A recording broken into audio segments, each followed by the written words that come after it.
Income tax act 1961 को replace कर दिया इनकम टैक्स एक्ट 2025 ने, जो 1 अप्रैल 2026 से लागू हो गया है।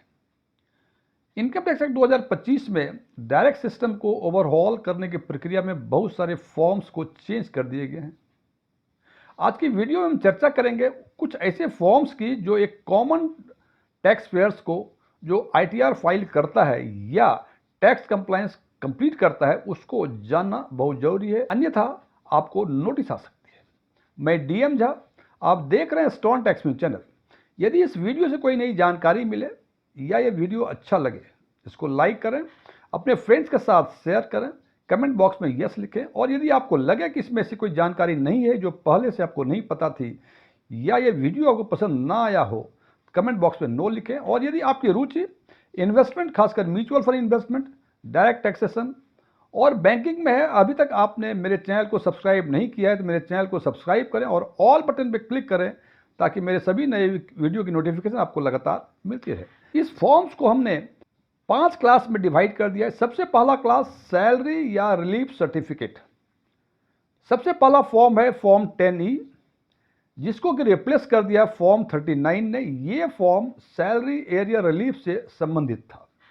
दूसरा फॉर्म है फॉर्म 16, इसको रिप्लेस कर दिया गया फॉर्म 130 से।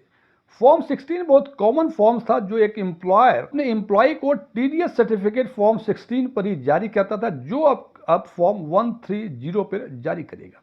दूसरा फॉर्म है फॉर्म 16A, जिसको रिप्लेस कर दिया है 131 ने। फॉर्म 131 ने ये नॉन सैलरी वालों के लिए टीडीएस सर्टिफिकेट था, यानी यदि आप नौकरी नहीं करते हैं लेकिन आपकी आमदनी कुछ और है, हो सकता है आप फ्रीलांसर हो, प्रोफेशनल हो, कॉन्ट्रैक्टर हो, कुछ भी हो, और आपको जो पेमेंट मिलता है उसमें से टीडीएस काटता है। चूंकि आपकी नौकरी नहीं है, जो आप पेमेंट कर रहा है वो आपका एम्प्लॉयर नहीं है, तो वो भी एक टीडीएस सर्टिफिकेट देगा जो पूर्व में वो फॉर्म 16A में दिया करता था, अब वो रीनेम्ड करके फॉर्म 131 हो गया है। दूसरा क्लास है फॉरेन रेमिटेंस। फॉरेन रेमिटेंस में 2 फॉर्म काफ़ी कॉमन थे, फॉर्म 15CA और फॉर्म 15CB। फॉर्म 15CA ये रिलेटेड था डिक्लेरेशन फॉर्म। यदि फॉरेन रेमिटेंस करते हैं तो फॉरेन रेमिटेंस करने के पहले आपको इस पर डिक्लेयर करना पड़ता था, जिसको कि रिप्लेस कर दिया है फॉर्म 145 ने। दूसरा फॉर्म 15CB। फॉर्म 15CB पर सीए सर्टिफिकेट दिया करता था यदि आप फॉरेन रेमिटेंस 5 लाख से अधिक कर रहे हैं तो, जिसको रिप्लेस कर दिया है अब फॉर्म 146 ने। तीसरा क्लास है टीडीएस रिलेटेड, यानी tax deduction at source related. Form 15G और फॉर्म 15H ये दोनों ही फॉर्म थे उन लोगों के लिए जिनकी उम्र 60 साल से कम है और दूसरा जिनकी उम्र 60 साल या उससे अधिक है। वो यदि चाहते थे कि उन पे जो भी इंटरेस्ट या डिविडेंड या कुछ और मिले उस पर टीडीएस यदि लगता हो तो टीडीएस ना कटे, तो उनको फॉर्म 15G और फॉर्म 15H जमा करना होता था, जबकि अब इन दोनों फॉर्म को मर्ज करके फॉर्म 121 कर दिया गया। दूसरा फॉर्म है फॉर्म 13, जिसको रिप्लेस कर दिया है फॉर्म 128 ने। ये फॉर्म उन लोगों के लिए था जिनको लगता था कि उस पर अधिक टीडीएस कट रहा है, टीडीएस कम कटेगा तो ठीक होगा, या टीडीएस ना ही कटे, तो इसके लिए फॉर्म 13 पहले जमा किया करता था, जो कि अब फॉर्म 128 उसका रीनेम्ड हो गया। चौथा क्लास है टीडीएस रिटर्न रिलेटेड। जो क्वार्टरली जो टीडीएस काटता है वो क्वार्टरली रिटर्न सबमिट करता है। पहले फॉर्म था फॉर्म 24Q, जो कि एम्प्लॉयर जो है अपने एम्प्लॉय का जो टीडीएस काटता था उसका रिटर्न वो क्वार्टरली अपलोड करता था, जमा करता था। अब वो फॉर्म हो गया 138। दूसरा फॉर्म है 26Q, ये नॉन सैलरी टीडीएस, यानी जैसे आपके कहीं लेक्चर्स होते हैं, फ्रीलांसर हैं, आपको पेमेंट मिलता है, वो टीडीएस काटता है, तो वो जो टीडीएस रिटर्न सबमिट करता था वो फॉर्म 26Q में जमा करता था, अब वो फॉर्म 140 में जमा करेगा। तीसरा है फॉर्म 27Q जो रिनेम होकर 144 हो गया है।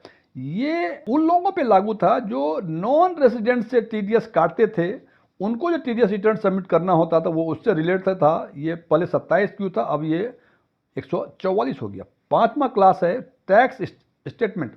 एक बहुत ही कॉमन फॉर्म था फॉर्म 26AS, जो कि जो भी आपके डिडक्शंस या टैक्स स्टेटमेंट होते थे वो आपको उसमें दिखता था। अब उसका नाम बदल के फॉर्म 168 हो गया है।